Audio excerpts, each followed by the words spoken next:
As plantas possuem hormônios? Bem, essa é uma pergunta bastante interessante, mas desde 1881 já se tinha estudado, certo, algumas substâncias como a auxina. A auxina foi a primeira a ser descoberta, né, pelos estudos de Darwin, mas quem de fato complementou mais os estudos sobre essa substância foi o holandês Frits Went. Então vejamos o que temos para falar sobre essa importante categoria de substâncias imprescindíveis às plantas. Os hormônios vegetais, ou fito-hormônios, como também são chamados, são substâncias orgânicas atuantes nos diferentes órgãos das plantas, como raízes, caule, folhas, flores e frutos, e são responsáveis pelo crescimento e desenvolvimento da planta em geral. Os fito-hormônios, portanto, eles estão evidenciados em todas as fases da planta, certo? Desde o seu nascimento até a sua senescência e morte. Nas plantas de ciclo anual, eles são distribuídos rapidamente em um curto período de tempo. Em raras situações, os hormônios coordenam as suas ações individualmente, mas na maioria das vezes eles trabalham em conjunto ou ativando um fito-hormônio qualquer ou mesmo inibindo. Normalmente, os mais conhecidos são em número de 5, certo? Entre as categorias de hormônios vegetais relacionados à divisão celular, crescimento e diferenciação, destacam-se as auxinas, as giberelinas, o gás etileno, o ácido abscísico e as citocininas, certo? Cada um desses aqui eu vou descrever um pouquinho das suas ações e os locais de atuação. As auxinas é o mesmo que ácido idolacético, que tem essa sigla AIA, certo? É uma sigla em inglês. Bem, gente, são hormônios vegetais dos mais importantes, né? Eles são responsáveis pelo crescimento, certo? Principalmente o crescimento apical, certo? Que eles são produzidos no ápice da planta, nas pontas da planta. Essas partes jovens são os principais locais de produção desse fito-hormônio, certo? Distribuídos do ápice para todo o corpo do vegetal e são produzidos nos embriões, nas gemas e nas folhas jovens. Nos estudos de Darwin, por exemplo, ele verificou que numa plantinha jovem, em um dos lados dessa planta, se concentrava uma grande quantidade dessas substâncias. Ele conseguiu identificar, certo? E ele percebeu que desse lado que havia um maior crescimento celular. Então esse crescimento celular favorecia o entortamento da planta em direção à luz. Então esse hormônio, gente, ele é um dos principais responsáveis pelo crescimento das plantas. O próximo fito-hormônio são as giberelinas, né? No caule, ela provoca alongamento das células, certo? Plantas anãs, por exemplo, são geneticamente incapazes de produzir essa substância, porque ela está associada ao crescimento, certo? Olha só aqui nas folhas, né? Elas promovem o alongamento das células dessas folhas, certo? E essa substância é usada na horticultura justamente para a obtenção de plantas com folhas maiores e bem mais largas, né?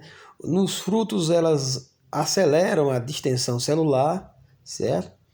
Provocando um grande aumento, né? E elas provocam, entre outras coisas, a partenocarpia. Gente, a partenocarpia é a possibilidade de um fruto existir sem a necessária fecundação dos óvulos, tá certo?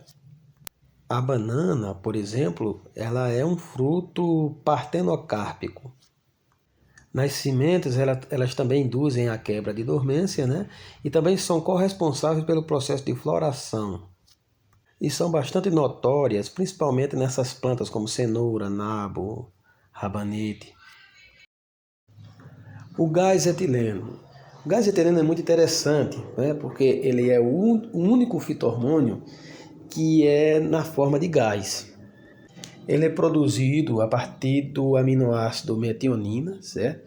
O transporte dele é por difusão, é um transporte simples e assim, a sua presença é abundante nas folhas, principalmente nas folhas amareladas, nas folhas que estão prestes a cair, certo? E quando elas caem, né, a decomposição dessas folhas libera ainda mais o gás etileno, promovendo, entre outras coisas, o amadurecimento dos frutos, certo? Olha só, provoca a maturação dos frutos na floração, inicia a floração em abacaxis, né? Esses aqui são dados de pessoas que utilizam esse gás etileno, né? Na fruticultura, certo? Inclusive, um dos compostos emanados pela pedra de carbureto, né? Quando ela está sendo utilizada para o propósito de amadurecer os frutos, ela libera gás etileno, certo? Um dos compostos é gás etileno, que é justamente para acelerar, né, o processo de maturação dos frutos. O gás etileno também está responsável pela abscisão das folhas. A abscisão é queda, né, das folhas e dos frutos. E também provoca gancho apical em esteolamento. Esse gancho apical é a ponta da planta crescendo, certo? Uma forma de gancho.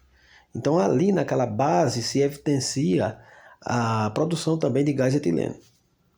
O próximo fito-hormônio tem um nome sugestivo, citocinina. Esse cito já lembra célula. Então a gente já dá de cara para entender onde é que processa, né, a sua atuação, onde é que ele é acionado, onde é que ele age, certo? Então vamos ver aqui. Estimula a divisão celular, tá certo? Olha, divisão celular ou citocinese. Induzem o desenvolvimento das gemas laterais. Esse fito-hormônio é usado em culturas de tecidos vegetais, né? Estimulando a formação de raízes e caules. Eles retardam o envelhecimento foliar, quer dizer que é um fito-hormônio contrário do gás etileno, né? E pode interagir com as giberelinas e com as auxinas, determinando diferentes efeitos no crescimento do vegetal. O próximo fito-hormônio é o ácido abscísico. O hormônio recebeu essa denominação porque, de início, se pensou que ele fosse o principal responsável pela abscisão foliar, fenômeno de queda das folhas de certas árvores, fato que ocorre no outono. Hoje, embora se saiba que o ácido abscísico não é o responsável por esse fenômeno, seu nome permaneceu. Na verdade, o fenômeno é realizado pelo gás etileno, certo? Agora, que ele age em conjunto com esse gás. Por exemplo, quando o gás etileno ele ativa o amadurecimento dos frutos, o que é que o ácido abscísico faz? Ele prepara simultaneamente a dormência das sementes, certo? Então, no momento que um fito-hormônio está sendo ativo, né, na preparação do fruto, né, o ácido abscísico ele vai preparar a dormência das sementes para que essas não nasçam, não desabrochem antes do tempo. Ele também é produzido principalmente nas folhas, certo? A sua produção é nas folhas e o seu transporte é pela via do floema. Então ele parte das folhas e se direciona a várias partes das plantas. Uma das outras funções importantíssimas desse fito-hormônio é a resposta ao estresse hídrico, certo? Estresse hídrico é a falta de água, né?